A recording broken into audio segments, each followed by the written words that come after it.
What's up, everybody? Welcome to another episode of Super Gamer Boys. I'm your host, Colonel and Dad, Garrett Morlang, and here in the virtual studio with me is the king of video games and still resident superstar, Adrian Holmes. What's up, Adrian? What's going on, Garrett? How are you this evening?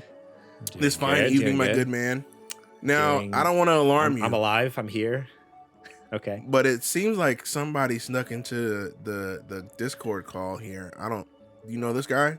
I don't recognize him. I mean, it reminds me of someone I knew a long time ago, but what are you doing here? I thought he was a friend of yours. So, yeah, it's been a little bit of time. There's been a little space that you and I have had in our relationship, gentlemen, and you too, Garrett. And the reason that I'm finally back here on the podcast, in case you're listening for the very first time, my name is J.J. Perdaman. I am the resident world heavyweight champion of podcasting. That's right, key on the heavyweight. And I am here to save this show because it has dragged in the mud without me here, the moral compass of the Super Gamer Boys. What's up, gentlemen? I remember him. He's the wrestling guy. Okay. You know it. All right. Because I wrestle with my sexuality and my stomach issues. I had lots of stomach issues. You know, you get older, you start having problems, guys. And you have to they sit down make to laxatives pee. for that. Okay. Good point. Gotta get that Metamucil. That'll help you out. Oh, okay. Just to be regular. I get you. I'm picking up that the fiber and get that fiber in you. Yeah. Everybody's talking about fiber at this age. I'm just saying. Hey. Yeah, JJ is joining us tonight after I think it was over 4 weeks. No, has it been that long? So last week it was me and Adrian. The week before we took off. The week before that it was Angel and Chizo, and the week before that was Nate. The Underlevel Boys. So actually 5 weeks ago then, because the last 4 weeks have been guest, and then 5 weeks was JJ. So over a month. I was here with those guys, and barely. The show. Barely. You were before you got a bad case of the runs. Is that what you're talking about? I sent Garrett a text to be let's pull the curtain back just enough so you can see the toilet. Okay, I pulled the curtain back and I said, Garrett, I'm about to shit myself, and so. There was a moment as you get a little older and things start, and it wasn't one of those like, not 3 times, and then, no. It was knock, you're about to crap. And so I was like, Garrett, I gotta go. And you're like, oh, do you have to go? And I was like, oh yeah, I do have to go. Thank you so much. All right, guys, it's been real. And then my fat butt ran upstairs and barely made it, man. Just barely. And then he was never seen or heard from again after that. It's taken it that long for my butt to close back up. Okay, after the stitches, right? Because I heard it was a bad one. Yeah, we had to put in a couple, a total of 4.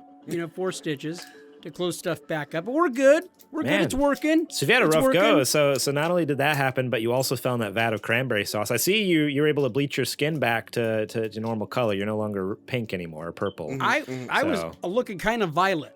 I looked like Violet Beauregard from Willy Wonka because we were all a little blue. We were all worried you were going to become like Joker, like Jack Nicholson Joker. Fall in the vat as cranberry sauce, become the next supervillain. And here's the deal, man. I would be a supervillain. If I fell and effed up my face real bad like that, I swear to God, I would take everybody out. I would be the worst villain of all time. And then I would also make sure that I'd have a big soliloquy whenever I was when you're waiting there, I would have a whole speech. Right. Yeah. You ever had diarrhea in the pale moonlight? Why so shitty? Oh man! All right. Well, good to have you back. We'll see how long it lasts. I'm sure. I'm sure it'll be another 5 weeks before you see it again. So let's just cherish this moment. This is a guest appearance. We appreciate you coming on. You're welcome. Oh, man. You can see me each and every week where I never take time off on this. Oh, no. Was that not time for the plug? No, it's true. It's true. The Suplex City pod, he hasn't taken a break from there. He's like, sure Super Gamer Boys? Who are those guys? No, because see, that's audio only, and I'm able to record that thing in the bathroom. And funny enough, okay, I'm just sitting on the pot while I'm doing it, and the acoustics are fantastic in there. It's a small bathroom, kind of like a closet.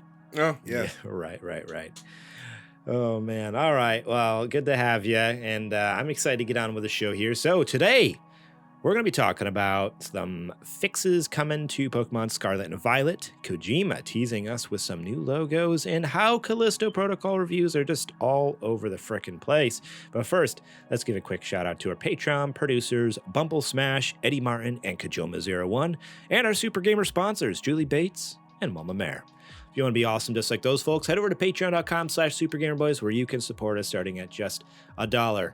And you can get episodes early and ad-free, such as this show that you're watching right now, listening to on podcast services, or you could get Adrian's Super Gamer Book Club over on the Patreon 2 months early. That's right. Right now, brand spanking new episode came out this last Friday. Legend of Zelda: Link to the Past, part of the Super Nintendo Holy Trinity, we're calling it, which we dove into we did some theology on that episode. Yeah, we dove deep on that whole theological debate on that episode. So if you want to hear which one we think is the Father, the Son, and the Holy Ghost, go listen to that episode. I can't wait to listen to that, but I got to tell you, like that theology statement is probably the most accurate and apropos thing, because there is 3 games in the Super Nintendo lineup that stands above, and Link to the Past is definitely one of them. Yep. So yeah, Super Mario World was the first one we did. This is the second one, and then the next one we talked about it on the episode. I don't think we've officially announced it here on the main show, but we definitely talked about it on that episode. So go support us. That one was featuring the Nintendo Cartridge Society. Patrick and Mark joined us, and oh boy, do they know their stuff. They are absolute, just brilliant masterminds over there who know everything about Nintendo. They've played these games hundreds of times. So it was fun having their knowledge and their experiences, past, present, and hearing their thoughts alongside my own, my very first time ever playing the game. So yeah, go support us to get that. If you're on the fence about supporting us and want to be like, just kind of check out Super Gamer Book Club, what the heck is it about? We do offer those episodes for free, but like I said, 2 months late. So right now you're getting 2064 read-only memories, which is a fantastic episode. Adrian and I did a couple months ago. You can all-time favorite of mine. Oh, incredible game, fantastic game. So you can get that over on podcast services or over on YouTube. Just do the search for Super Gamer Book Club. In upcoming this month, it has not been officially announced, but Adrian, do you want to let the listeners know what we're doing for December? Yes, of course I do. Of course I want to let them know what this month's book club is. Aren't you excited, Garrett? Look, I can just see you're about to burst. This month's book club. Yeah, that's what it is. Is a game that is part of my core being. I said it's in my DNA. I said it on the last book club. I said, if I was an NPC and you killed me and picked up my loot, something from this game would be in there. And that is, of course, none other than Kingdom Hearts. We are playing the first Kingdom Hearts game in the series. This is Garrett's first time. It's going to be me and Garrett and our good buddy, Mr. KK Ryder, who is also a massive Kingdom Hearts fan. And I cannot wait to hear what you think, Garrett. Oh, it's going to be so good. That series is so near and dear to me, dude. Yeah, I've already started playing a little bit of it. If you were me, Garrett, you would say like, it was okay. It was all right. It was fine. Like just to be the letdown. Hey, you know what? That's fine. Because he actually gave it a fair shake. If it's not his cup of tea, that's fine. I don't. But at least he tried it. Like it. I don't think that he's not gonna like it. I think that based on the games that Garrett does like, I think he's gonna be a Kingdom Hearts fan, and I think you might win him over with this game. We'll see. With my infectious enthusiasm. That's what you're banking on anyways. Mm-hmm. And he hits the double buy right now. I have already started it, and let me tell you, there's been quite a few times where I have some questions like, what is happening right now? Like, what is? I texted you. I said, if you ever run into I know. Ask. Yeah, I know. But I haven't touched it in a while, so I need to get back into it because obviously I need to get it done by the end of the month somehow. It's a beefy game. You better get rolling, yeah. But I'm still working on God of War, dude. I got God of War. Now I got Pokemon. I got all these games. Yep. It's hard. Crisis Core comes out in like 2 weeks. Ooh, I already got. Now that is one that I pre-ordered because there's no way that game's gonna be. If it's a shot-for-shot remake, there's no way it's gonna be bad. Did you not just say right before we hit the record button? That's why, gentlemen, we never pre-order games. By pre-order, I mean I have the money set aside. I didn't press pre-order. Oh, okay, because you are a walking contradiction, dude. No. You're like, gentlemen, I'm saying I have money. I have money. I mean ever. Oh, no. I could have phrased that better. What I meant to say is I have the money set aside for that game. Because if it is what they're saying, a shot-for-shot remake of Crisis Core, there's no way it's not bad, or there's no way it's not good. Yeah, there's no way.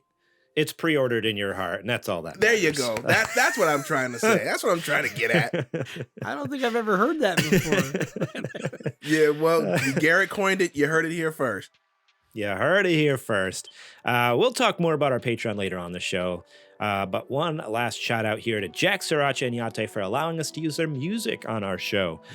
You should go support them. You can listen to them over on Spotify or Apple Music. I made the switch to Apple Music last week, so maybe this episode will have links to Apple Music on there too, so you can listen to both Spotify and Apple Music. There you go, using the correct subscription music service. Finally. Adrian shamed every Spotify user on Twitter. I'll do it right now.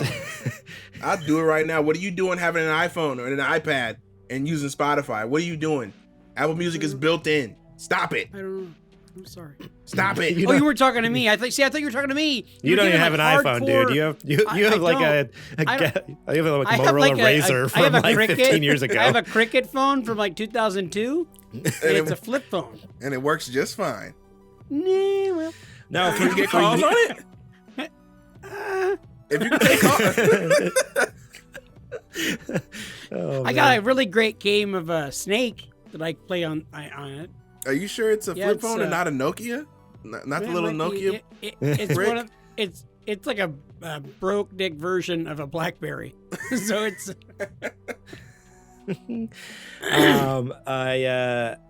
I don't even remember what I was going to say now after that.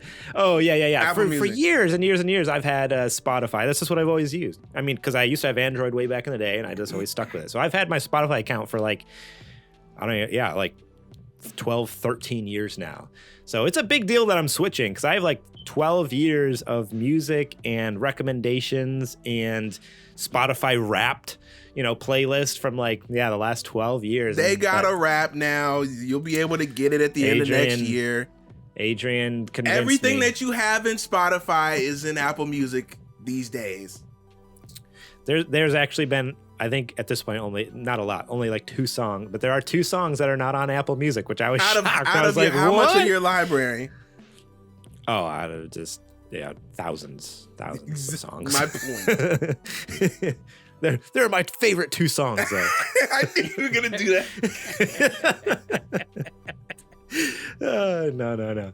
All right, we need to get this show going. It's now time to check the mail. All right, Purdom, you're up. You've had 5 weeks to figure this out. Oh shit!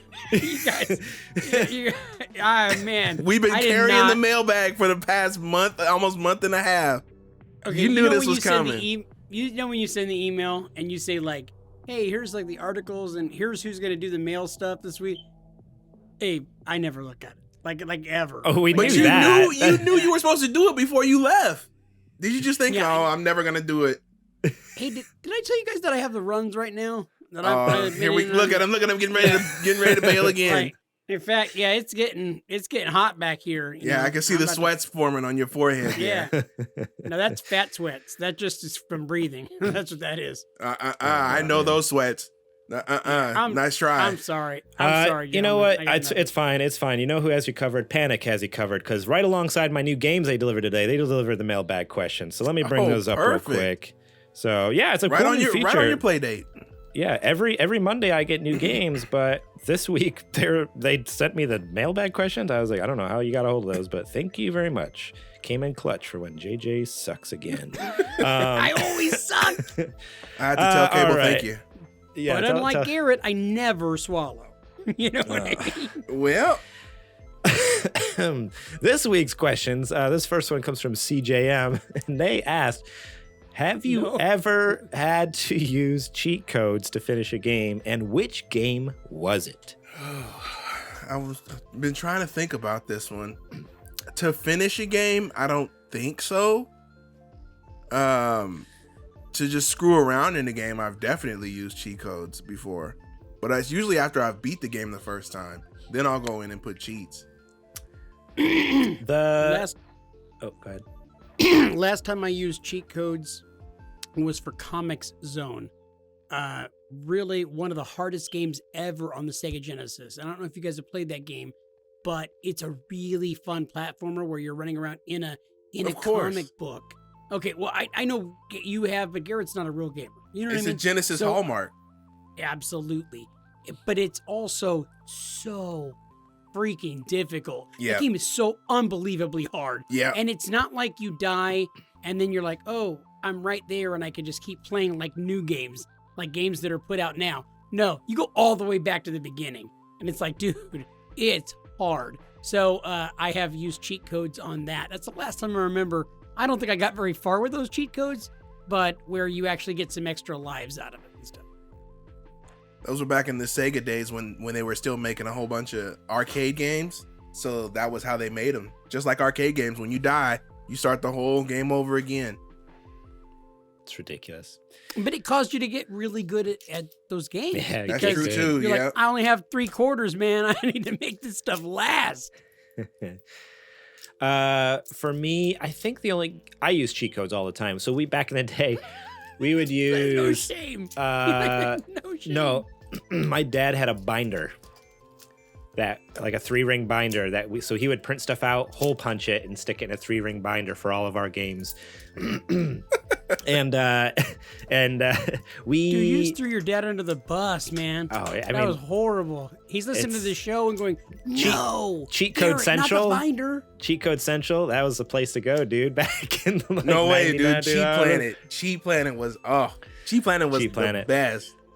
Cheat Code Central was the fun, like the cheap knockoff version. Like it was like such a janky site. Cheat Planet was also, but Cheat Code Central is even jankier. You think they're still around? Let me see. Cheat Planet. Go ahead, keep talking. But I think I used them all the time, like screwing around, like, you know, Tony Hawk Pro Skater, doing goofy stuff or unlocking characters and everything. But I think the only game I ever used it to actually finish and technically beat the game, I straight up cheated. I mean, you guys all know, up until a couple years ago, I had never, actually beat the first Crash Bandicoot game. But I beat it through cheat codes. I type in that cheat code on PS1 and unlock all the levels. The level skip. Final boss, and unlock the entire game and just go and just play the final level. Or like there was, because I was bad at games as a kid. I was a dumb kid who couldn't finish games. And even like, what was it? Crash 3 Warped had like such fun levels later on, but if you were bad at games, you could never get to them. So I'd use the cheat codes and just unlock all levels, finish the game, that type of deal. So that's probably the one I was worse about, was Crash Bandicoot 1, 2, and 3. Like all 3 of them, I was just unashamedly like, yep, cheat codes for this. But I use them all the time. The best was for like Tony Hawk, unlocking like the different skaters and stuff. They had the secret ones. So yeah. So Cheat Planet is long gone, but there is a archive of it for like a website archive. And man, I just fell down like a well of nostalgia right now, trying to click through and see if anything made its way out. This is wild. Cheat Code Central still exists. I just went to it, cheatcc.com, and like they do reviews and blogs and news stuff now. That's crazy. Huh. That's so cool. It's the same logo and everything. That is awesome. Thank God for archiving stuff, man, for preservation. That's awesome. So you guys are a little bit of a different generation, but I'm curious, did you guys ever get an opportunity to use a Game Genie, which was really popular in the... Okay, we had one really for our popular. Super Nintendo, yeah. Yes. You put the cartridge in the thing and put the whole thing in the... Yeah. Yeah, into the slot. And you'd end up getting, like, unlimited lives and stuff like that. It was like cheat codes that you could just add right to the game cartridge. It was awesome. I was more of a Game Shark guy, but I get what you're putting down. Mm-hmm. Oh, man. Good time. Good stuff. Good time. What about you, Adrian? Did you have something? Or Nothing to beat a game. To screw around in the game, yeah, absolutely. To like play around and but that was always after the first time I remember that was like a thing, is I wanted to play the game as it was intended the first time, and then once I beat it, if I play it again, now I can go wild. Right. Yeah. Because Adrian's a real gamer. So I'm a real gamer, 100%. The rest of us are just fake gamers here. 100%. Because I feel like, because you got to remember, as a 10, 11-year-old kid, $50 was a lot of money. So I'm not going to cheat and break the game, and then I'm not going to have any fun to beat it. That's wasting all my birthday money or my lawn mowing money or whatever, I wanted to make sure I got my money's worth. I mean, sometimes the fun is the things we, Oh yeah, if the game's bad, then use all the cheats you want.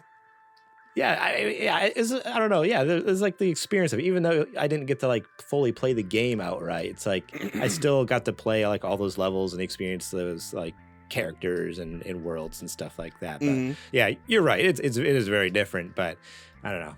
I still definitely felt like I got my value out of some of those games, even cheating my way through. Like a GTA, I can definitely see somebody just using cheat codes on that one, because there's so much you can do with it, and endless almost. Yeah. All right. This next question comes from Sir Prince-A-Lot, and they ask, you're trapped in a haunted house trying to escape with one video game character. Who are you picking as your best shot at escaping alive?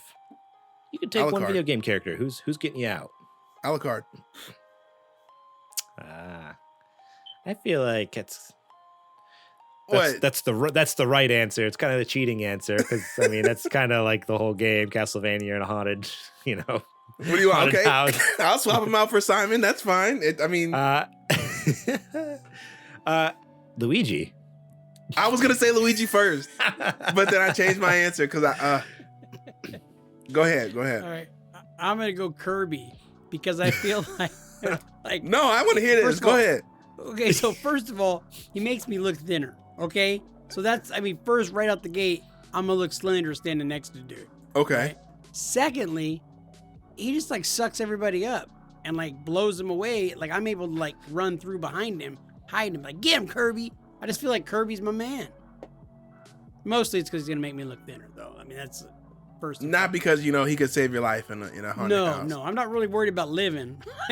I'm more concerned about like if I'm standing next to like a skinny dude. You know what I mean? Kirby's like, oh man, Jade's looking he's gained a little bit of weight. I'd rather look like, oh man, he's looking good. You look good. Yeah. I'm gonna go with Alucard, especially when he's at max. What? Oh, sorry. I was just scrolling through Cheat Code Central. Their site is still up, but they haven't posted a news story since 2020. So they're pretty much done. Yeah, I think it's dead. We should buy Cheat Code Central. See how much it's worth. Let's revive it. Let's revive it. Let's move our podcast over there. Cheat Code Central podcast. You can find the Super Gamer Boys podcast at cheatcodecentral.com. Oh man.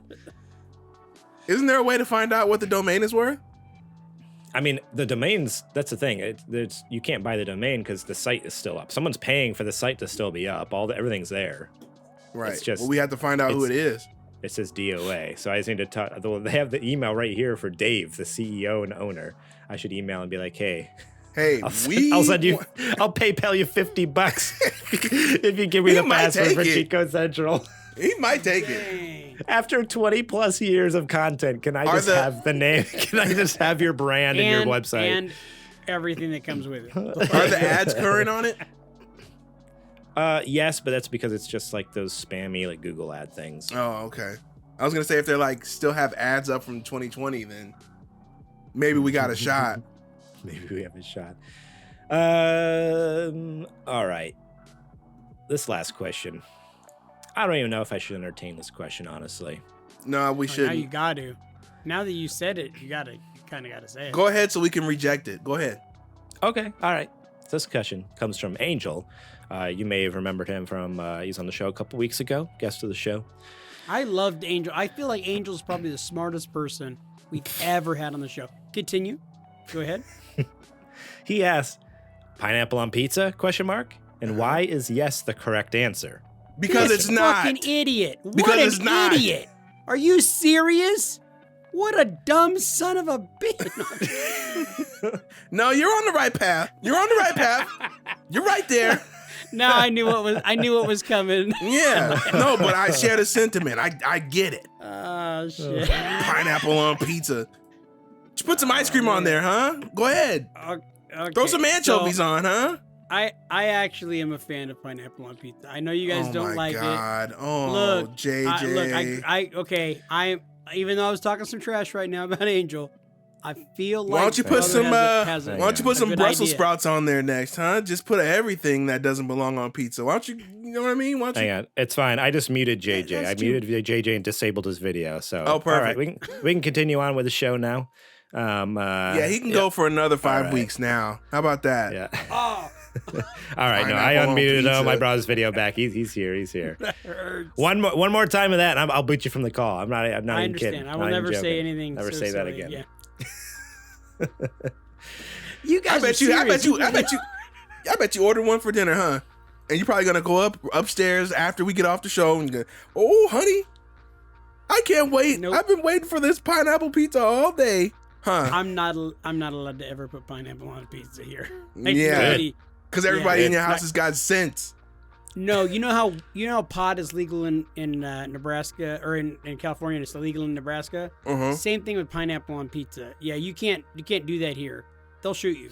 The pizzerias just don't even offer it. They're like, can I get pineapple on pizza? Like, open carry. What is that? What is that word you're saying? I don't You mean son? Do you mean the fruit? You mean pineapple ice cream? We can give you some damn pizza and pineapple ice cream on the side. No, pineapple on pizza? Sir, do we need to call someone? Oh, he must be one of them special boys. Hey, you special, son? No. Let me raise up your feet. Let me see if you got those grippy socks on. You know the ones they give out. Yeah, I got to wear those. Yeah. Oh no. Yeah, so that's our stance on pineapple on pizza. If you can't, so TLDR, Angel, don't if you you ever do that again. Don't do it. Don't do it. It's bad. All right. That's it for the mailbag. It's now time for the nerdy nudes. It's now time for the nerdy news. Beautiful. Absolutely beautiful. I love how you still got it. I love how Discord cuts it off. But I can just imagine it in my head is how beautiful it sounds. I can listen later when I edit the podcast and you send me your recording in all of its glory. This first news story comes to us from, I think this is the first time I've ever used them, but for some reason I couldn't find an article anywhere else about it. From Cheat Code Central. Cheat Code Central, cheatcc.com. Now known as Super Gamer Boys. Written 2 years ago about Pokemon Violet. It's kind of weird. I don't know how they even knew about it. No, this is from Engadget. Jay Fingas over at Engadget. That sounds like a made-up name. Absolutely. Nintendo vows to fix Pokemon Scarlet and Violet after a rough launch. Pokemon Scarlet and Violet launched with plenty of glitches, to put it mildly, but but the developers are at least trying to make amends. Alongside an update, Nintendo said it was aware of performance problems and was taking player feedback very seriously as it planned fixes. The patch both introduces Season 1 of ranked battles and addresses numerous bugs, including inconsistent music playback during key events. The creature collecting game routinely suffers from poor frame rates, particularly in busy areas like cities. It's also common to encounter crashes, visual flaws, and show-stopping bugs like getting stuck in the terrain. Autosaves lessen the sting, but this still isn't the polished polished experience you expect from first-party Switch titles. Sometimes mediocre graphics don't help either. Not that Nintendo's likely worried about the flaws affecting sales. As IGN notes, Nintendo recently boasted that Pokemon Scarlet and Violet sold a combined 10 million copies worldwide in the first 3 days. Compare that to, this is kind of my own editorializing, but later on in the article they mention compare that to any other game ever. Yeah, so Sony's God of War Ragnarok only quote unquote only managed 5.1 million copies in the first week. So double the amount of copies and about half the time. Pokemon just blew it out of the water. It's fastest selling Nintendo game on any of the company's platforms. So I wanted to just bring this up because is there a game that's sold faster than that? Not a Nintendo game. It broke Nintendo's record. I don't. What I feel. What other I don't. Period has sold faster than that. I don't know. I haven't done the research myself. All the articles that came out about it though only said it broke Nintendo's record, but I don't know what else it could have. Like what else could have. That seems like the fastest selling game. Period. Yeah. But yeah, my reason to bring this up is kind of a PSA to people like, hey, they are fixing the game, or at least they've put out one patch so far, which supposedly helped a little bit. It's playable at this point, more playable at this point. But they say in their statement on Twitter, hey, yeah, we're taking this seriously, but how seriously are they going to take this? Do you actually think? Like, they've already made off like bandits with over $10 million on this thing. 10? No, way more than 10. 10 million, right? You're correct. There's 10 million sales. I don't know. I don't know why, but for some reason I just have this weird thing in the back of my head that like I feel like Nintendo might just kick it for a little bit. I don't know. I don't have anything to base it off that. Like, Nintendo's not a horrible company. They're not like the best company in the world. I was gonna say, they're not the best company in the world, but they're also not like just a trash heap either. So I don't know. I just had this weird feeling like after I read that, I'm like, they're not going to do anything, at least not anytime soon. Like, they're going to take their time with this. Like, I don't know. Do you guys have the same sentiment? Do you think they're actually going to take this seriously? Or do you think this is like, in 2 months we maybe put out a patch? No. So the thing is if they do take it easy, it won't be Nintendo's decision, right? So if it was a Nintendo developed game, it wouldn't have come out this bad because there's never been a Nintendo developed game that has like had this bad of performance. Directly developed by Nintendo. They don't do that. That's like one of the things that they're known for is having really well running and really polished games.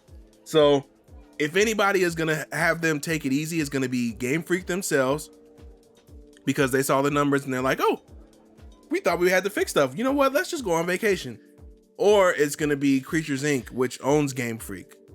And they're same thing, looking at the numbers. Well, we don't really have to do anything. It's the biggest selling game in Nintendo history. Let's just keep it going. People, the people who are crying about it now, they'll beat the game and move on, and then it'll get quiet again, and then people will start buying it again. That could be what they're looking at. But when you think about the level of prestige that the Pokemon IP has, as far as the size of it, it's like one of the biggest brands in the world. I think it's like maybe top 1 or 2 at this point. I always feel like, especially it's also weird because it's a Japanese company and they are real big on like taking pride in your work and being honorable and all that different kind of stuff.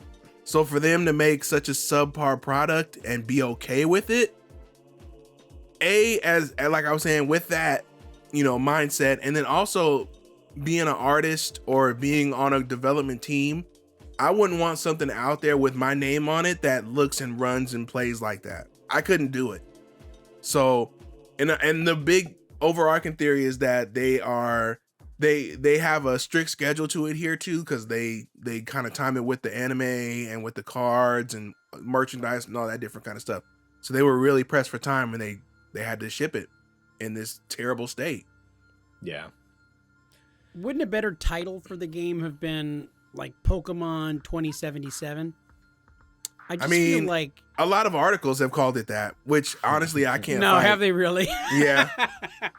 Oh man, I thought I was completely original in that. I just made that up off the top of my head. But it's a very similar situation, except that's what it sounds like, and that's the reason I brought it up because it sounds like a very much like, hey, we're gonna take this thing and it's got a lot of juice behind it, but it's not ready.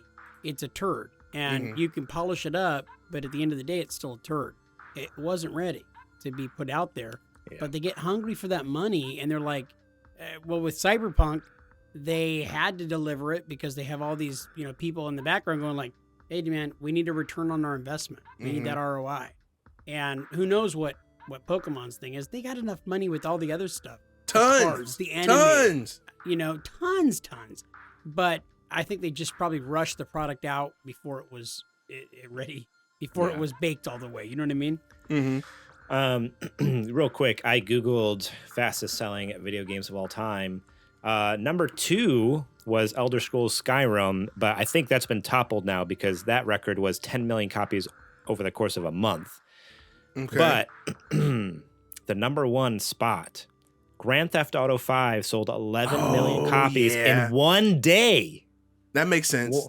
11 million copies one day, Grand Theft Auto 5. Absolutely insane. Yeah. Back on the PS3 and the initial release. Era, so, yep. Okay. So that's the number 1 game, made $800 million in one day. So then this is 2 now. Still coming out with I mean, people are still buying it. Yeah, because it came out on PS3, PS4, PS5, 360, Xbox One, Xbox Series S and X. They just keep re-releasing it on every console. So and people keep buying it. People keep buying it. So number 2, I imagine with an updated list would be now Pokemon Violet and Scarlet here instead of Skyrim. Honestly, a lot of people get mad at Rockstar because they keep doing that, but you keep buying it. You keep buying it. Vote it's with the your same wallet. thing with Mario Kart 8. Oh, I want Mario Kart 9 so bad. Why is Mario Kart 8 at the top of the sales charts every month then? Stop buying Mario Kart 8. Stop buying it. Oh, man. You clearly don't want Mario Kart 9. Yeah, this whole situation is unfortunate. And I think it ultimately came down to, I mean, it's interesting. Imran Khan over on Twitter, he was with Game Informer for a while after they let him, he unfortunately got let go a couple months back. Yeah, he was over in Japan literally doing work for them at the Tokyo Game Show, and he got an email saying, hey, pack it up, come home, you're fired. But anyways, he put out a tweet from like an old article from, I don't know, like 10, 15 years ago from like a Game Informer where, or some gaming magazine where they were able to do like exclusive interview with Nintendo. And Nintendo was very clear in the interview, or I forget if it was with Game Freak or Nintendo. I think it was with Game Freak. Game Freak's like, Nintendo will never pressure us. Like, we're all separate entities. Like, we work together, but they give us like creative freedom, no pressure. We can do anything on our own timeline. And like he tweeted that like he tweeted the whole paragraph, and then the second picture was like zoomed in a little more, and the last one was like zoomed in on like no pressure. Like it's like either someone's lying here or or things have changed big time over there. So I don't know. It's unfortunate. I have heard that thing where they do like self-imposed deadlines and they try to stick to them, which is kind of weird because they always say, oh, we have to line it up with the anime and with the trading card game. You own all of that. Yeah. Just don't put it out. Just don't do it. They must believe that if they don't put out a game, or if they don't put out a season of the anime or a wave of trading cards, that the whole world is going to magically forget that Pokemon exists. Yeah, if you don't put anything out for a year. Are you out of your mind? You never know. Pokemon, Garrett. Come on now. I've just pulled your leg.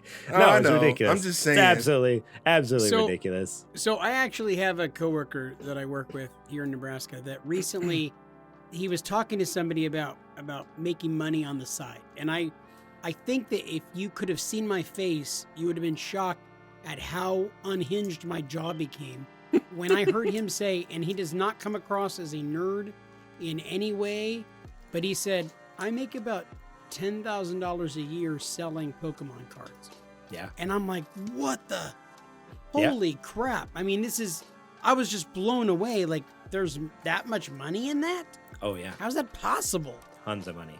Nostalgia, rarity, collectors. There's collectors out there. That's the biggest thing. Like, yeah, that's honestly when I got big into it at the beginning of this year, end of last year, beginning of this year, a lot of that was like, collecting a bunch of stuff, and I was like this close to like starting to sell stuff, and I just never pulled the trigger because I'm way too busy and don't have the time to do all that. But it's like, all right, I got a couple cards in there, I could have sold them right away, made a lot of money, or maybe now I just sit on them for 10 years and sell them and make 10 grand off it. I was gonna say make tons. So yeah, that's definitely that's a thing. Like, people do that all the time. Like, Pokemon is a huge business, whether it's for just nostalgic kids my age or big time collectors who people will get the cards graded and all this, and if it's like a 10 out of 10, they'll those things will be worth, I think, I'm trying to think what's the value, how much, I think for a single pack of base set cards right now, it's like $300,000 or something for that, for a single pack of cards, like a base set card like pack from like the original first set run that was back in like 1990s. It's like $300,000 for a single pack of cards or something. Don't have a first edition Charizard either, because that's like $1 million, honestly. Oh, yeah. If you have a mint condition first edition like shiny Charizard card, and it's in that hard case and everything, and it's from the original run, you're looking at $1 million. Easy, if not more. Yep. Yeah, Pokemon's it's big insane. business. Pokemon's big business, that's for sure. But yeah, I'm going to be talking about in the what you playing section later. I have been playing Pokemon Violet. I finally broke and played it last night, so I'll share more of my thoughts on how it actually plays later. Welcome to the game. Look forward to more updates, hopefully, to that game soon. But until then, we have some other updates coming from Kojima. Hideo Kojima, that's right. This is another Here we go, Kojima Corner. To the Kojima Corner. Dun, dun, dun, dun, dun. Dun, dun, dun. Hideo Kojima has further teased his next game with some new logos. This comes from VGC, written by Jordan Middler. Hideo Kojima, the director, tweeted, "Start a new journey," with an image of several logos attached. One of the logos has been used regularly as Kojima has been revealing actors that will be a part of the project. And so far, the director has confirmed that Shiori Katsuna and Elle Fanning will star in the game, although the roles that they will play are currently unknown. It's believed that Kojima is currently working on at least 2 projects. One is thought to be a game called Overdosed, footage of which has seemingly leaked online several times this year, and the second game could be a sequel to Death Stranding. In response to Kojima's Twitter post, fans have been quick to point out some similarities between the logos and the Bridges company logo featured in Death Stranding.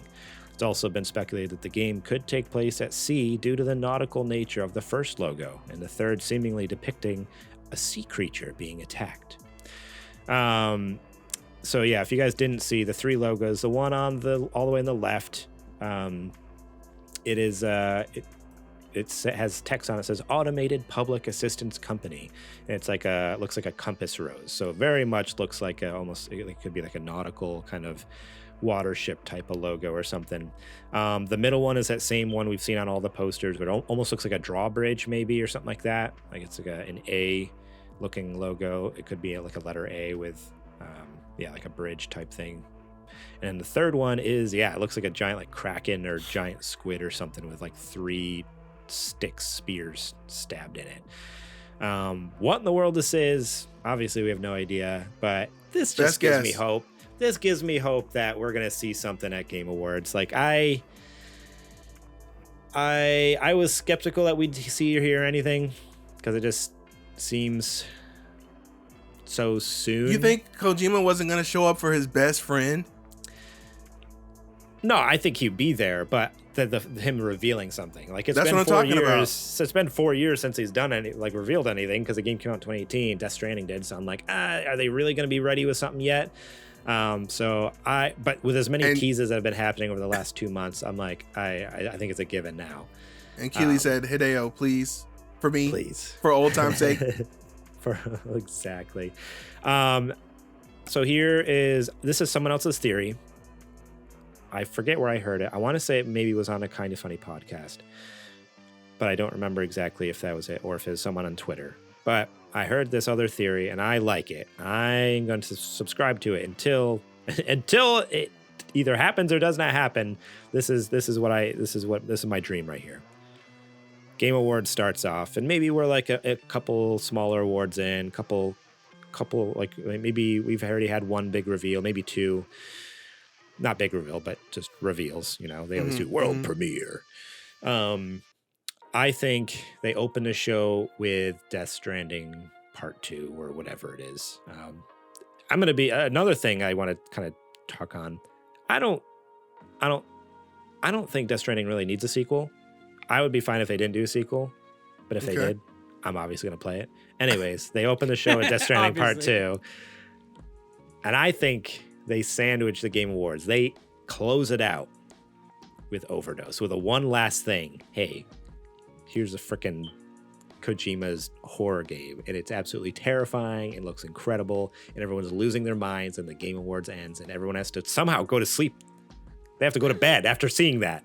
After just no, not. I'm not talking about the fear. I'm talking about just the freaking hype. Like, I'm gonna be bouncing off the walls. I'm going to be doing laps around our property. Like, I'm not going to be able to sleep. If that happens, I'm up all night. That's what's going to what's going down. Now, so I'll see that. That's my prediction. I'll see that and raise you an equally big megaton announcement. Here's what I'm thinking is you do the new IP up top with Kojima, and then you end with what's been going around for a rumor for a little bit now. You end with the Metal Gear Solid remake.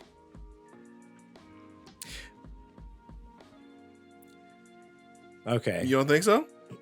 But that not connected to Kojima though, right? No. Right. You're I'm just saying, like, in general, they would have that. Right. Well, are you not doing laps for that? That's wild to me. No, I would be totally down. So some of the rumors I've read is that, guys, I don't want to be somebody who ruins things for you, but I actually have a friend who works there. So what I'm understanding, what I'm hearing, is that Kojima is gonna retire. That basically after Death Stranding, he can't come up with any games that are good enough to serve people like you, Garrett, that absolutely worship the man. So what's the point? So he's going to call it a career. If Kojima he's going to bow out gracefully at the Game Awards. And you know what I say? Let's give him a good round of applause for a good career. You know what I mean? Just let him bow out. Yeah. Heck of a run. If Kojima ever retires, I'm retiring from life. No, don't do that. Oh my God. Do that? No, Jeez. No. Okay. So with your Metal Gear Solid take, I would definitely be hyped for that. I would love that. I don't want to get my hopes up for that, just because a lot of the rumors I have read said it probably won't be at the Game Awards. Like, that seems too soon. But the only reason I say that is because I can see Sony holding Death Stranding 2 for a state of play. I think it'd be better if the Metal Gear Solid was in a state of play than Death Stranding. And here's my rationale with that is because PlayStation and Konami having just a long-standing kind of tradition and generally working together. I know recently, obviously, Metal Gear game like 5 came to everything and whatever. But the long-standing tradition between the two in just with the earlier games, and then also Keely being such a fanboy and such good friends with Kojima, like forced his way into a friendship. I feel like,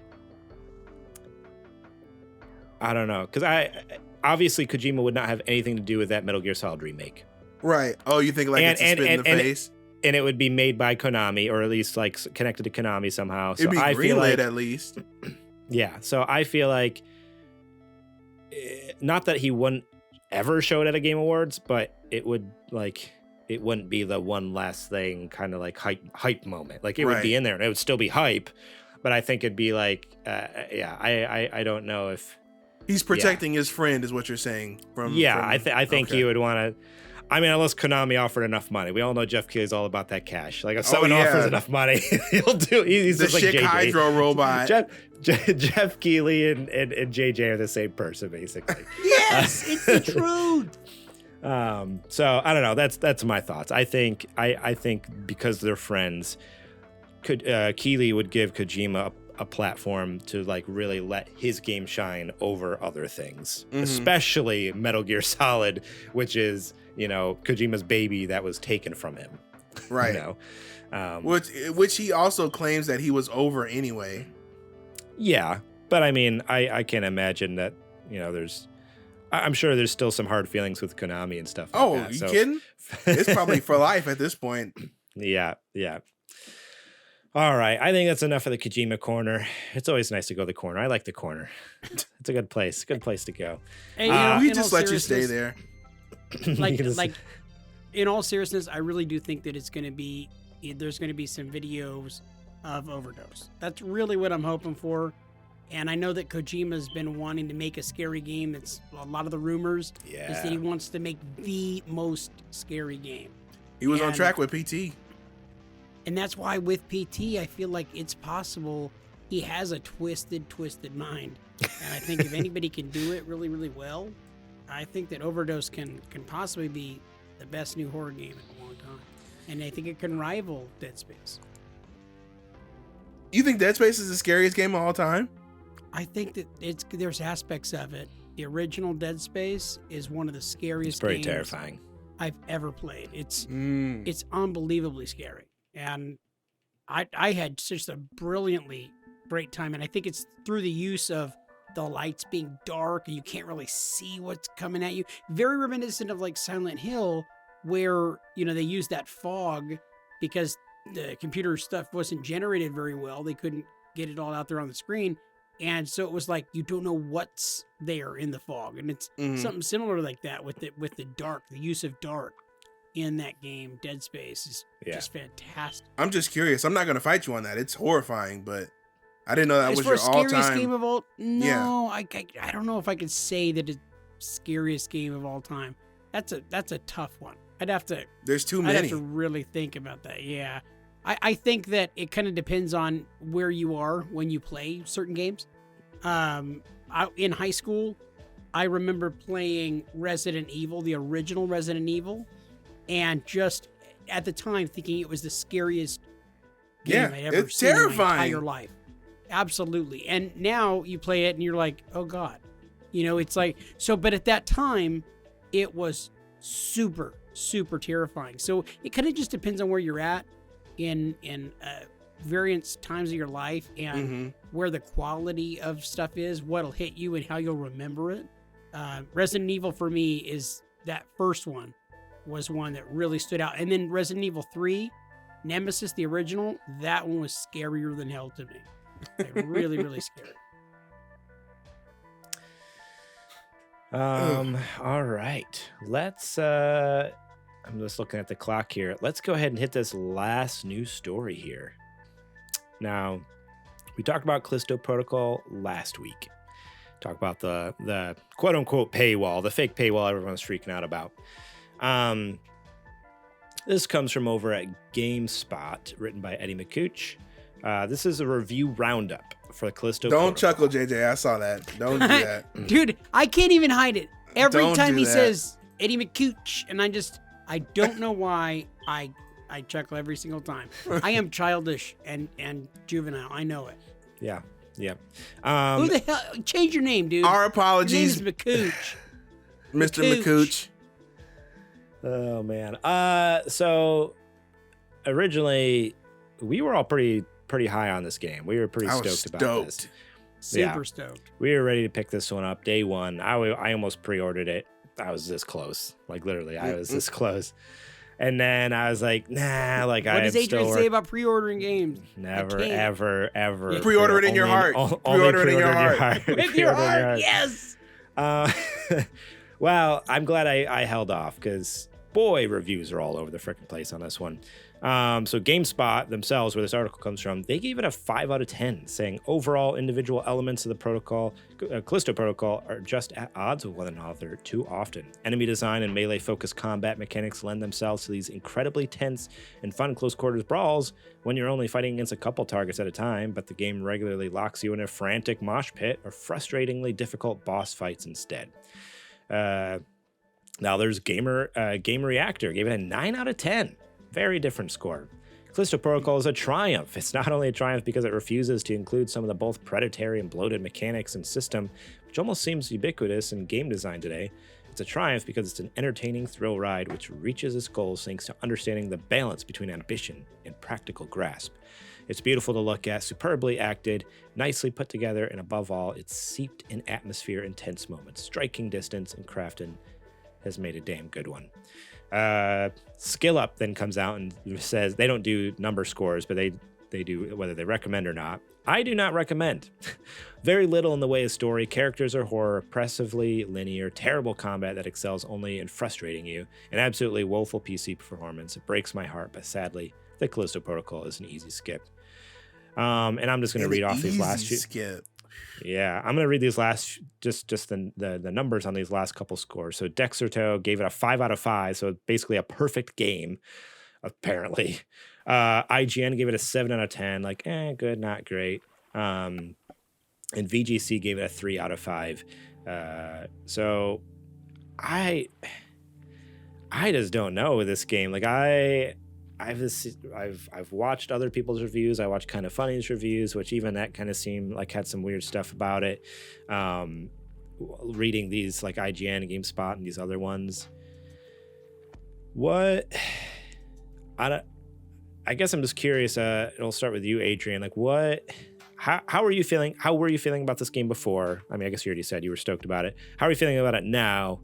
And how do you decipher these reviews? I guess, like, when you read these reviews, what do you take from this? Because it just seems like a mess to me. Like, it's a confusing mess. So I was over the moon for it when we first got the first previews and all that different kind of stuff. When we were doing the initial run for the press coverage, and when was the Summer Game Fest when they did that big long like preview for it, and they did a gameplay preview. Yeah, it was like, oh, I'm in. Now I don't think it's the worst thing ever, like people are trying to say, where it's like a 5 or something like that. But there's no way that it's with this many middling reviews, there's no way it's a 9 out of 10 or a 10 out of 10. I'd honestly be okay if it was just sitting at like a 7. And for that, I'd be willing to wait until it drops down to about maybe $30-$40 and pick it up then. Cause that way it's not that huge of a burn.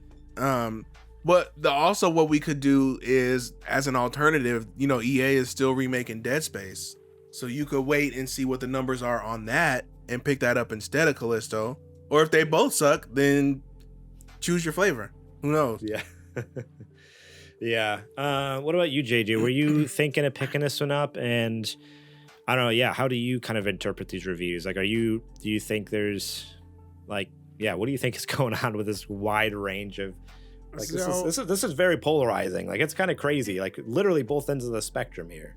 Extremely. And so I'm one of those ones that was actually thinking about pre-ordering it too. And I never pre-order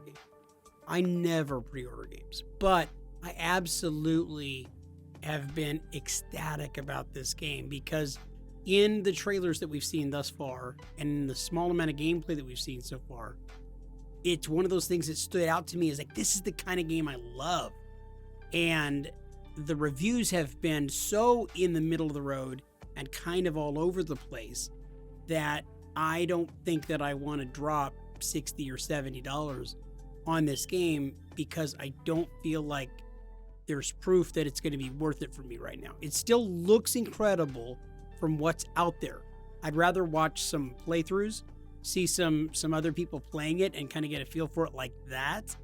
I think with the reviews being all over the place and kind of funny having kind of a poor review and then kind of almost like they sold out a little bit. I know, Garrett, you love Kind of Funny, but they kind of changed their tune a little bit. They had a little propaganda going. By the way, we're brought to you by Callisto Protocol, and it's a pretty good game, and it's like... And here's the developer, the boss. And he happens to be here. So weird. Coincidence? I think not. Yeah, I'm going to hold off, just like Adrian's saying, until it's come down a little bit in price.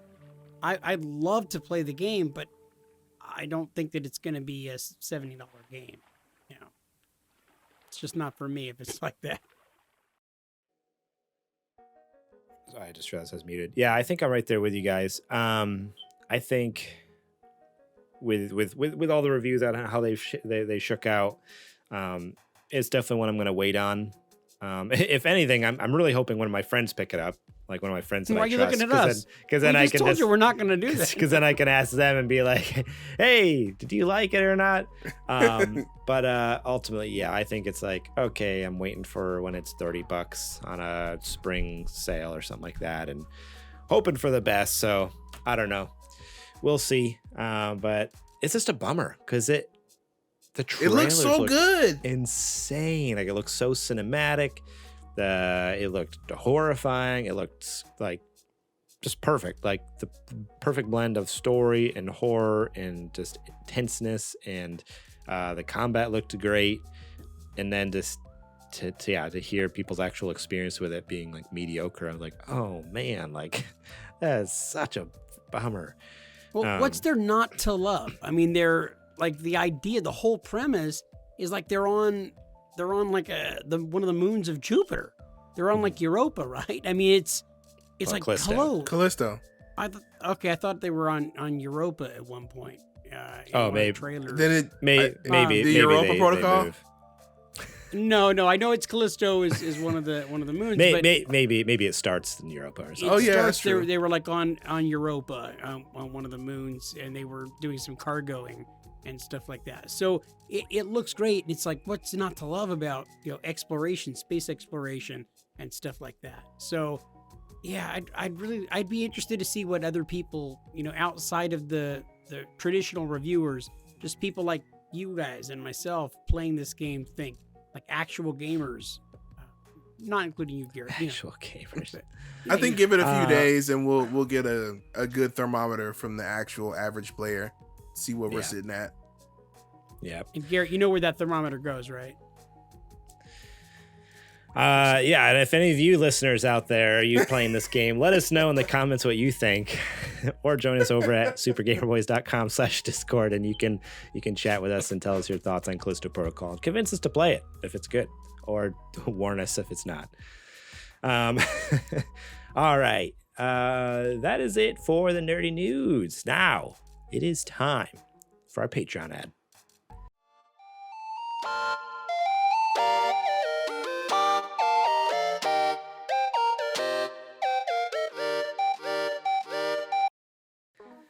This is the part of the show where I tell you to go over to patreon.com/supergamerboys. Support us over there. Starting at just $1 a month, you can get episodes early and ad-free, such as this show and a Super Gamer Book Club. You can get those book club 2 months early. That's right, just $1. You get all those episodes early, ad-free. Fantastic.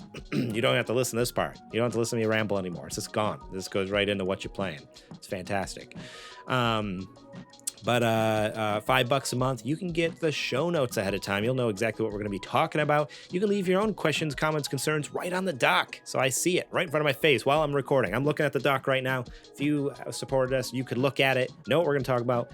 Leave your own thoughts on Callisto Protocol reviews. Leave your own thoughts on Kojima's teases. Leave your own answers to the questions, the listener questions we got about what games you played with cheat codes. So think about supporting us at the $5 a month level if you want your voice heard on the show. You can also support us at the $10 level, become a Super Gamer sponsor, get that shout out in the show each and every week, as well as all the previous perks. And then obviously the top dog tier is the Patreon producer. That's right. Not only do you get all those previous perks, but you get to pitch a segment that we will at least test out on the show. We've gotten some fun segments over the years. We had Losing Reviews back in the day. Adrian with the Super Indie Boys. We had Tall Tales with JJ. It maybe got canceled. Might have got canceled. There might have been some cancellation. If you have ideas and you want to support us and help us do what we do, support us at that producer tier, and helps us out. And then you get to your voice can be heard here on the show. All right. What else do I have? I haven't done that. I don't know why. I'm like really all loosey-goosey on this ad here. You can also support us over here on Twitch. If you're watching live right now at twitch.tv/thesupergamerboys, or if you're listening later or watching later, go head over there and subscribe to our channel using the Prime Gaming sub. It's free each and every month. If you have Amazon Prime, you can link your Twitch. You got Prime Gaming, and you got to remember to do it each month. It's free, but you have to go back and renew it. Throw it our way. It costs you $0. We get $5, and it helps us tremendously. Every little bit counts. And the last sponsor here, they've missed JJ dearly. W.GG. If you go over there and use our code SGB, you can get 10% off your order, and we get a kickback. It helps us out a lot. So head over there, and you can there's a sampler pack right now where you can get the shaker in 3 flavors to try out. I think it's only like $15 or something. You can get 10% off that, and like I said, it helps us out. We get a kickback on the other side there. So they pay us, but it doesn't cost you extra. That's what it comes down to. So if you want good energy, and you get a little bit extra in your pants when you're drinking Dubby. Talk about extra, Garrett. We're talking all of the. There's what? Road Rage is one of the flavors. That's one of my favorites. Road Rage? No? Are you sure? Heartburn? There's Heartburn. Heartburn. That could be a flavor. My favorite is Galaxy Grenade. They have Galaxy Grenade, which is a real flavor. And why do they still let us do this? It contains patented neurofactor, helps you think good.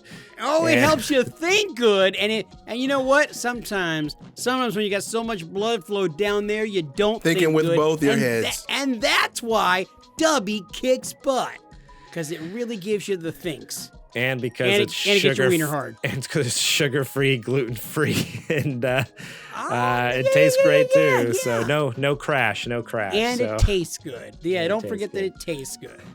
All right. So go check out w.gg. Use our code SGB. We very much appreciate it. All right, let's get back to the show.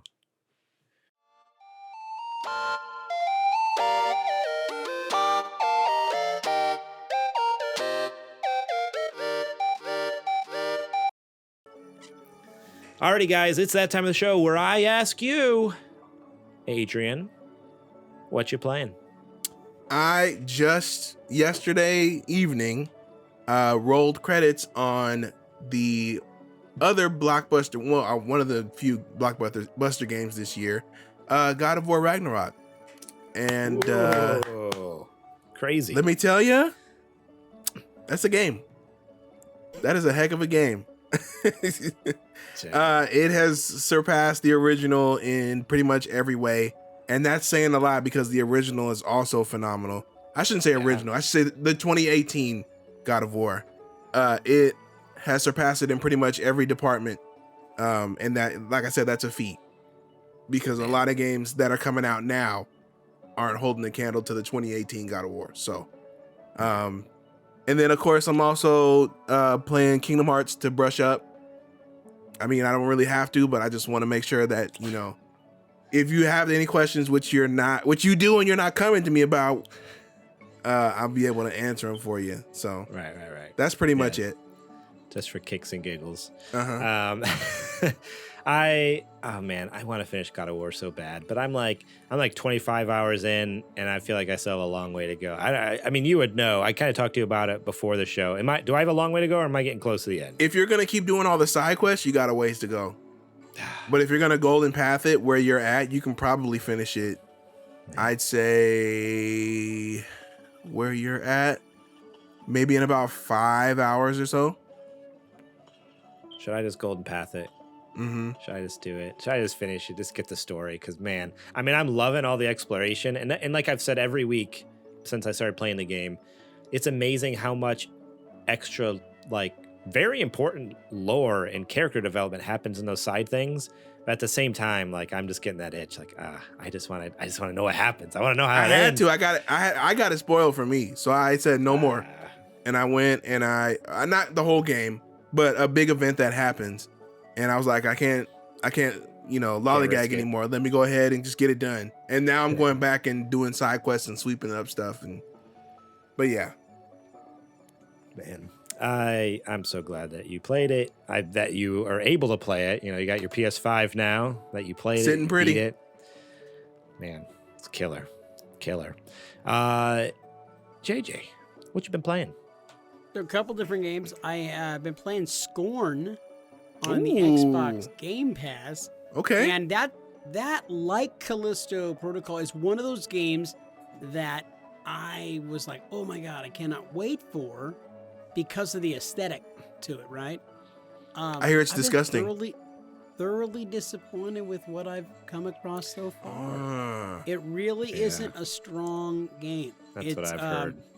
It's kind of like, it's a game. So similar to you say like, oh, it's a game about God of War, I say the same phrase, but what I mean by that is like, well, I mean, it's a video game, but it's not great. And I feel like it's not what I thought it was going to be. See, it's dude. It's kind of weak. There's some great aesthetics to it. There is some great aesthetics to it, but it feels like kind of like a Doom ripoff. You know, it's just, there's something missing from it. The heart isn't there. And, yeah, so I don't suggest playing it, but give it a try. But I've not been enjoying it. I mean, it's on Game Pass. If you have Game Pass, you might as well at least try it, I guess. But that's unfortunate because it had, like, it looked cool from the trailers. Again, it's one of those like Callisto Protocol, like, oh, this looks so like gross and crazy and weird. And what is this even about? And there's aspects to that in the game, absolutely, where you're like, oh, some of the visuals are extremely cool. Some of the visuals are very different. Everything is organic. So, you're a part of the world when you're reaching in your hand into different, machinery to like make things move and stuff. Yes, it is an organic world. I do like that aesthetic, but it just feels like there's something missing from the game. And I feel like it's heart. And I just don't feel like it's there. And of course, I haven't gotten super, super far, but everything I've experienced so far just feels like, I could live without it. So what I have been playing and thoroughly enjoying, shockingly, because I didn't feel like the reviews were all that good, is I've been playing Guardians of the Galaxy. And I am actually really enjoying it. I'm having a lot of fun with it. It is a really colorful, fun game. It's got all the goofy characters that you know. Of course, it's not from the movie. Right. The comic book characters. So there's slightly different variations from what you're used to if you're just used to the movies from the Marvel universe. But it's worth a playthrough because you're like, man, I have not played this. And I feel like I've been doing myself a disservice. So shockingly, I thought I would love Scorn and haven't. And thought like, Guardians of the Galaxy, I gotta give it a try. Funny enough, I had bought the game for $50 on PS5. $40 on PS5 because it had dropped down. I picked it up and I've never opened the container. And then I played it for free on Xbox recently. So that's the luck of my life, actually. Yeah. So yeah, Guardians of the Galaxy on Game Pass, double thumbs up. Give it a try, guys. It's actually a lot of fun. I think I did the same thing with Guardians. I bought it, like earlier this year sometime, and it was on sale for like $40 or $50 on PS5. I'm like, oh, sweet, I'll pick it up.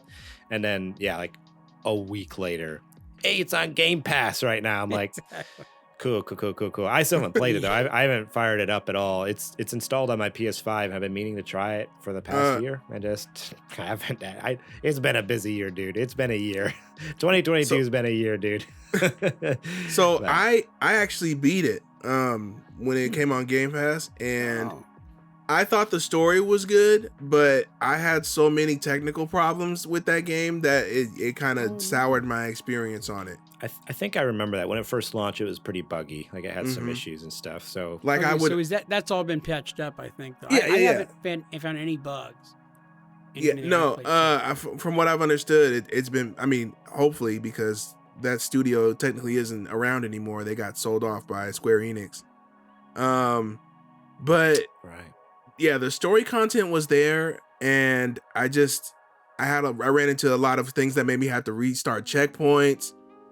Things weren't loading in. I was falling through stages, and it just kind of took its toll after a while. Yeah, but I could see what the end product would look like when everything works, and it was a pretty, okay game. Pretty good game. Were you also of that mindset that you were like, oh man, I'm not going to play it? And then when it came up free, then it's like... When it first... So I had a roller coaster with this game, right? So at the initial reveal trailer, it looked awesome, and I was ready to play it. And then they did another one where they were trying to like focus on... I don't know if there were jokes that never made it into the game, or they cut them because people said something about them, but the second trailer sucked so bad.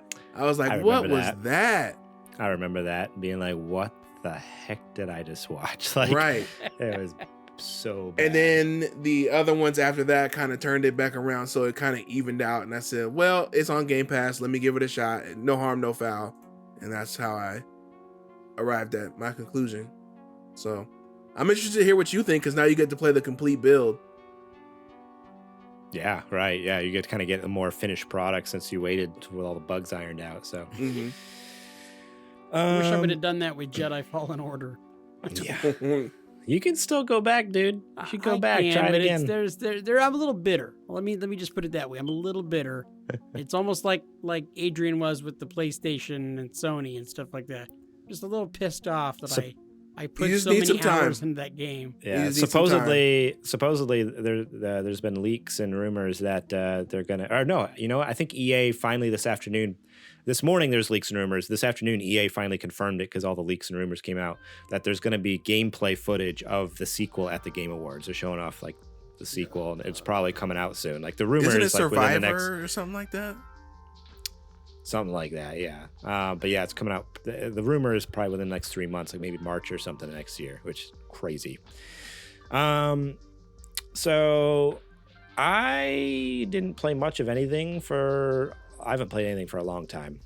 My family and myself have been so sick the last few weeks. It's been like 4 weeks of sickness. Last week, you missed it, JJ. I had my cool sunglasses on because I did an episode with Pink Eye.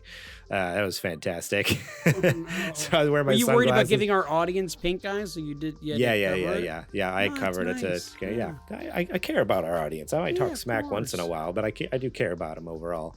But except for Kojima, right? Except for Kojima. Can't stand absolutely that guy. But last night I finally broke. I was like, I am exhausted. I want to play a video game, but I don't want to go down to my office to play God of War because I'll probably just fall asleep in the chair. And I need to be in the house because if my kids are sick and crying in the middle of the night, I need to be able to hear them to go hold them because they cry themselves to sleep, and I cry myself to sleep. So I finally broke and bought Pokemon Violet, as I alluded to earlier. Welcome, brother. And let me tell you, I don't know how much I alluded to it earlier, but I haven't been caught off guard too much by the performance issues. It's not great. Don't get me wrong. It is not great. But I don't know if that's because I just, even waiting just a week, that maybe that patch did a little more than. And you're playing handheld. Than I realized. But yeah, I'm also playing handheld. It hasn't been too terrible. It's not great. Again, like you go into a city, it's insane. Mm-hmm. You can almost see there's like a certain distance where like, okay, if things are within 20 feet of you, they're moving at a normal 30 FPS.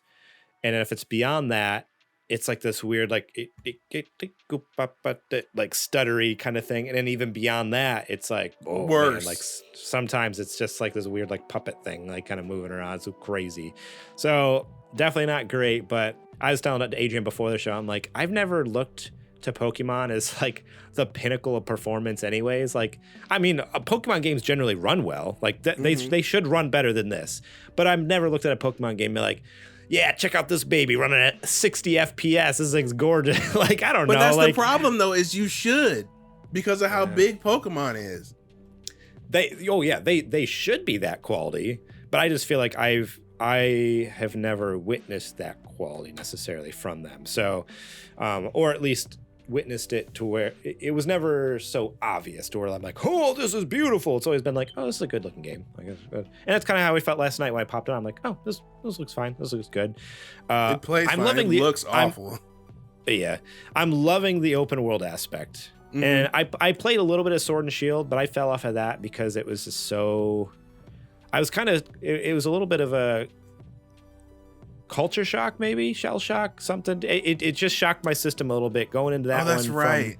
Not playing any Pokemon games since Pokemon Ruby, like 15 years ago, and then being like, I'm jumping into Sword and Shield and be like, everything's different. Where did my baby go? What is happening? So I dropped off that fast. Like, I jumped. I picked up Let's Go Pikachu and was ticked off because they tried to put Pokemon Go elements in there. So I, deleted that save.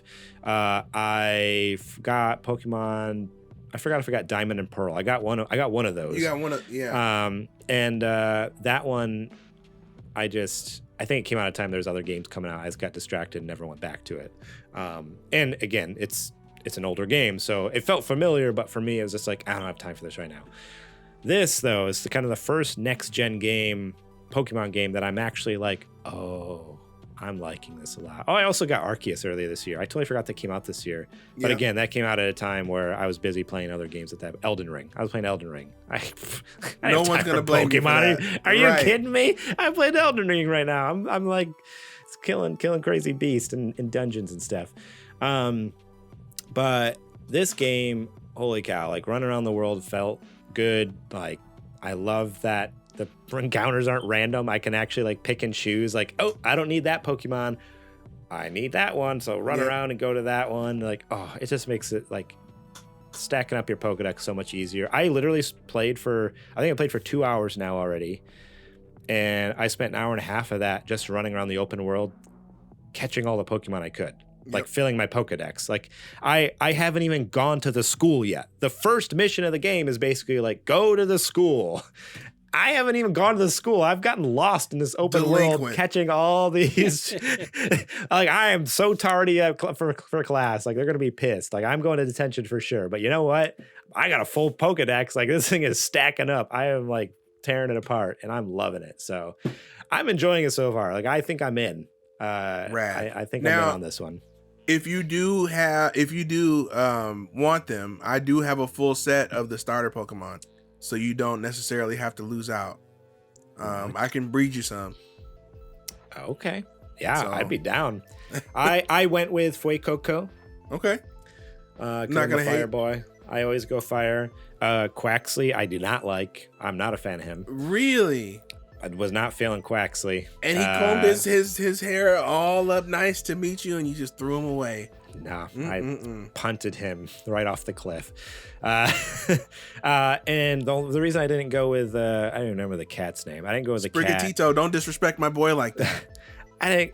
So did you see the video going around on Twitter where when you're at when you're doing like a picnic or like at a camp or whatever, you can like play with your pets and or cuddle with them and hug them and stuff like that. Well, there's this video going on Twitter where the kiss one, yes. The final form of this cat Pokemon is like basically a fully like a 6 foot tall human. And literally the character walked up to the Pokemon and hit the cuddle button and they both go and kiss. I'm like, nope, I'm out. I am not about kissing Pokemon. Like, that's a little too far for me. I know that's some people's cup of tea, but not why do you think it took them why do you think the rest of the game is so bad? Because they had to make sure that part works. They had to make sure you could smooch your kitty. Yep. Yeah, no. But I mean, yeah, if you got starters, breed me some and just at least fill out my Pokedex. That'd be sick. That'd be awesome. Yeah. But yeah, I am enjoying it so far, despite its flaws. Again, it's not perfect, but it's not as bad as it, at least not anymore. It's not as bad as it was. It's not as bad as it was. Hopefully they continue to patch it. Yeah, exactly. I mean, we talked about it for 20 minutes earlier. They definitely need to patch it still. Like, they better do it fast. I hope they do, but it's not unplayable, and I'm happy about that. So, all right. Well, that is all for this week's show. Thank you all so much for listening and watching here over at Super Gamer Boys. We appreciate each and every one of you. We know you got lots of other content you could be consuming, other podcasts, other TV shows, other movies. So the fact that you take time out of your day to come spend it with us, we appreciate it very much. So if you wouldn't mind, if you really love what we do, want to help us out financially, you can go over to patreon.com/supergamerboys. Go check that out. And think about supporting us over there. Even just $1. Like I said, it's $1. It's less than a cup of coffee. Go throw us $1 and you get episodes early and ad-free, and that helps us. Every dollar counts. Every little bit counts. If you want to show off your love for this show or buy someone a gift, Christmas is coming up. Go over to sgbstore.com. Get them a sweet Super Gamer Boys mug. It has our faces on it. Nothing better. You get a t-shirt, get a sticker. We got some fun stuff over there. So sgbstore.com. Get your merch. Remember, use code SGB over at w.gg. You can get your W 10% off and help the show out. It doesn't cost you anything extra. Helps us out. Get some good energy. And no crash, no sugar, no gluten, and also included Neurofactor, patented Neurofactor, whatever that is. Here's a Neurofactor, all right. That's the same active ingredient as in Blue Chew and Viagra. That's what Neurofactor is. Shout out to Jack Sriracha and Yate for allowing us to use their music on the show. You can find them on Spotify. You can find them on Spotify and Apple Music. Links are in the show description below. Head over there and show them some support, please. Listen to their music, and they make fantastic stuff. You can find us during the week over at supergamerboys.com, Twitter and Instagram at supergamerboys, and I'm on Twitter and Instagram at gmorlang. Adrian, where can they find you at? You can find me any and everywhere at Homeboy.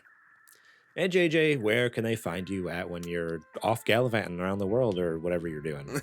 Whenever I'm gallivanting, you can always find me on Twitter at JJPurdom. You can also find me at Twitter at Suplex City Pod, and the podcast heard around the world, the Suplex City Wrestling Podcast, produced by the Super Gamer Boys. It comes out each and every Monday with all of your wrestling news. It's myself, Charles Marquez, and Scott Falder, the now three-way dance of professional wrestling podcasters, as we kind of like get all up into a group. Scott is so excited to be having a three-way now. It's his first time doing three-man podcast. And so, what? Hey, what? No. Continue. Yeah. So it's his first three-way. Charles has been involved in many three-ways. And he said by far rolled right back into it. Like, this is the... Because that's what I do, Adrian. That's what I do. But Charles said this is by far his favorite three-way or three-man group of podcasters. So you can always listen to us at the Suplex City Wrestling Podcast. Yes, you can. I think that's everything I have for this week. So JJ, if you want to take us away, go ahead. It feels so good to be back, ladies and gentlemen. For Adrian Homeboy Holmes, for Garrett Morlang with a little G, and for myself, the moral compass of this show, JJ Purdom. We are the Super Gamer Boys. And we will catch you on the flippity flop. See you in 2 months, JJ. Yeah, it's about 5 weeks, but you know what won't be flopping? Your wiener if you do W2. No.